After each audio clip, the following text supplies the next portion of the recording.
Okay, this is Susan Hintz-Epstein, aka Susan of the North, with the weekly Rune overview. I decided to go live today because it's been a busy full weekend of healing and other interesting psychic events that I have to go yet attend. And I thought maybe this would be a good way to introduce some of the things that I do. Um, I read the runes.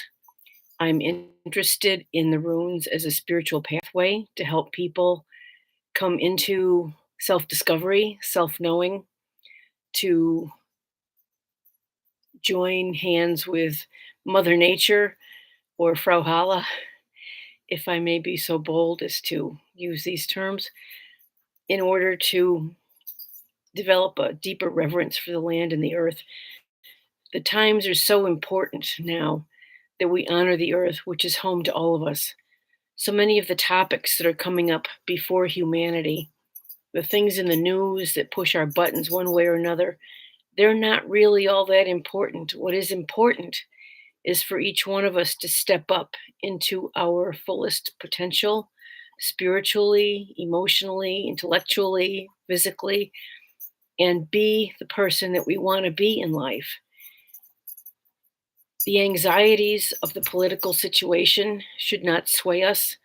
We should be able to look at the situation with detachment and make the best vote or the vote for the person who is most closely in line with our values. I'm not going to tell you what to do in any of my work. What I seek to do is promote a way, advice, methods for you to guide your life by using the runes, by educating you to use the runes for yourself, to understand the pathways that the gods have placed in each one of us. If you believe in gods, and if you don't, that's okay too. These methods still work. You know, there are bridges between science and spiritual ways. If you get into quantum physics and unified field theory, there are many clues there too. I'm not a trained scientist, but I have been raised by a scientist, so I am more of the bent that is prove it to me and or prove it to myself, verify for myself, and this is what I ask anyone to do who comes across my channel or my website runeclasses.com or my other website learnerscorner.com. Both are still under development. I'm working as hard as I can to get them live and ready for clients, but life has its own pace. So, this is the weekly rune overview for June 2nd through the 8th of 2024. And the first rune I drew for today, June 2nd, this is a difficult rune. This is Quiorth, but it really means that we have to do a spiritual house cleaning. It's about going deeply within ourselves and clearing all of the ideas, negativities, negative emotions, repressions, and things that no longer serve a full, productive life. It's about clearing the way so that we can have a deeper sense of presence in our own life.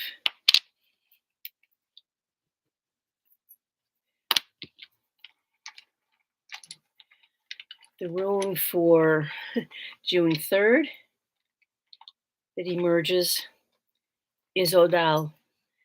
This is the rune of coming home to ourselves. This is a relatively new interpretation for me. If you study the runes, you will read that Othala is a rune of home, family, tribal lands. In the ancient times when the runes first emerged, it was family groups of tribes that held lands in common. So it relates also to real estate holdings, and the land. I was just having a meeting with my own spiritual advisor yesterday, and what emerged for me was creating sacred space for a church of nature. And this seems to me so appropriate because this is what I want to work on with my own home and land, is to create sacred space where people who have a reverence for the earth can come together and hold their intention for cleansing the earth of the debris of wrong thoughts, wrong mindedness, and have a good wish for humanity to come into right action and right thought and right being with in relationship to all that is.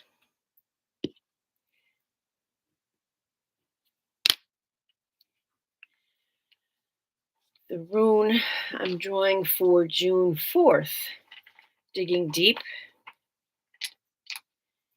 is Degaz. Degaz is a rune of the day and the nighttime. You see, it looks kind of like an hourglass where time passes, but it also has the shape of a butterfly. And this rune comes along when you've been struggling with um, polarities, opposition, your own mindset to try to come to clarity on an answer, a solution for something. This is the rune of daybreak. This is the rune of transformation, like the butterfly into its chrysalis, or its moth, or a moth from its cocoon. You know, these are the respective insects of day and night, which is the blend of this whole thing. And you see the small point in the middle is like the liminal points of morning and evening, which are the ideal times for meditation because there's not quite so much on your mind. This is the rune for June 4th, Tuesday. I write these down so that I can verify for myself how they flow during the week ahead. And I keep a journal on the runes, even though I've been doing this for years. They're still teaching me. It's always an ongoing thing. So this is the rune for Wednesday, June 5th. And Wednesday is Odin's Day, Woden's Day. So it's kind of fitting that this rune that I drew for Wednesday is Odin's spear. Odin is very. Oh, I have drawn Bertha. Bertha is the rune of the divine feminine. She's the birch tree. She shines brightly. When she is used for firewood, she burns very brightly. She has the nickname the Shining One. Bertha is an old goddess, also, like the god here of the runes. He is the North Star. She is that which sustains survival. She is that which helps us overcome, which nurtures our light over our darkness. If we are living in darkness instead of in light, her shadow side, the Perkta of the German festivals, the representations, the more demonic side of her. But when you are living in accord with the highest that is in you, she comes forward like a shining light, a nurturing mother, a divine goddess to help us move forward into the higher dimensions of the spirit. This is Bierta. She is Thursday, June 6th.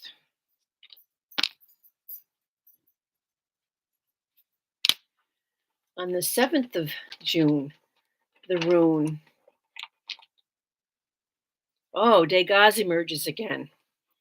So, whatever you are struggling with this week, here's another opportunity for epiphany, breakthrough, understanding, taking the liminal times of the day maybe to meditate, morning and night.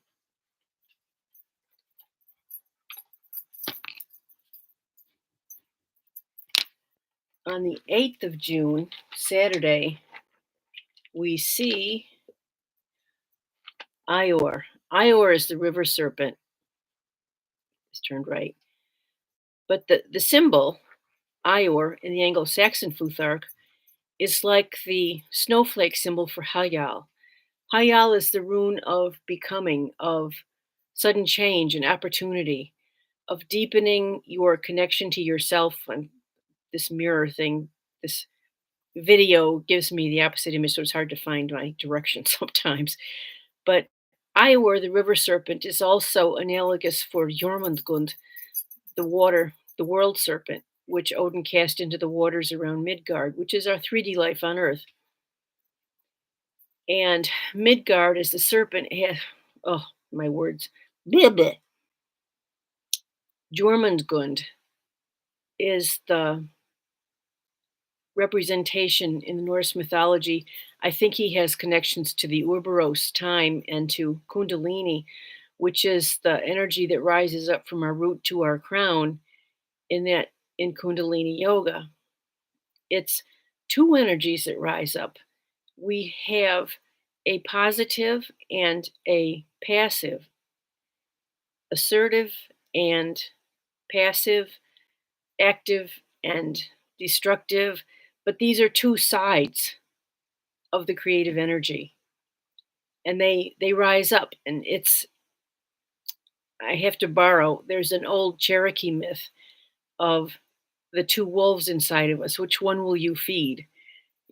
So we have the choice always of rising positively, rising angrily, or rising passively. It's more to study in this than I have time to share today, but I just wanted to draw the connotations together because at whether I'm talking about this as the seed crystal Hyalage or as Ior the river serpent, it's about water, it's about the flow of emotions, and water has the facility of changing states. It can be ice, it can be water, it can be water vapor. It can rise, it can fall like the rain, and our emotional state is always tied to that. And in this day and age, it's so important to know what our emotions are, because knowing our emotions guides us to the truth of any situation. So, like Brene Brown with her work on emotions, or Byron Katie with asking you what the truth of any repressed emotion is, it's coming back to your own truth. It's coming back to your own housing. Earlier in the week we drew "O Thou," coming home to yourself. It's really all about the inner work, our inner universe, being our own world and being our own God. I'll use the small g God, but it's self-mastery. It's so many things. My mind just boggles sometimes. I'm trying to write and I'm trying to write clearly, and I get so many ideas coming so fast that it's hard to articulate between all of them, and I have to go back and restructure everything at least twice. At any rate, I wish you all a blessed week, and we end with Hagal, the river serpent, and doing the work on oneself to recognize and verify one's own emotions and how they relate to your inner life. If you're feeling any of the what the church called the seven deadly sins, these don't have to you don't have to be reactive to them. If you can identify them, they are guideposts for you as to what you need more of in your own life. Years ago, when I was working too hard at jobs to earn money that was hard to come by, I was so envious of a friend of mine who was a wonderful artist, and I wasn't envious of her in a negative way. I was glad for her and what she was succeeding at. But what I realized in myself was, I need more art time. So when I began to take that, my negativity disappeared. I was easier to get along with. I wasn't such a grumpy old lady. So, on those terms again, let me wish you again a blessed week, and stay tuned. If you want to check into my website, runeclasses.com, and subscribe, or into nornerscorner.com and subscribe, then I'm going to be very soon starting an email newsletter in which I plan to include these rune definitions of the day. So if that excites you, sign up. I'm Susan of the North, wishing you a good day.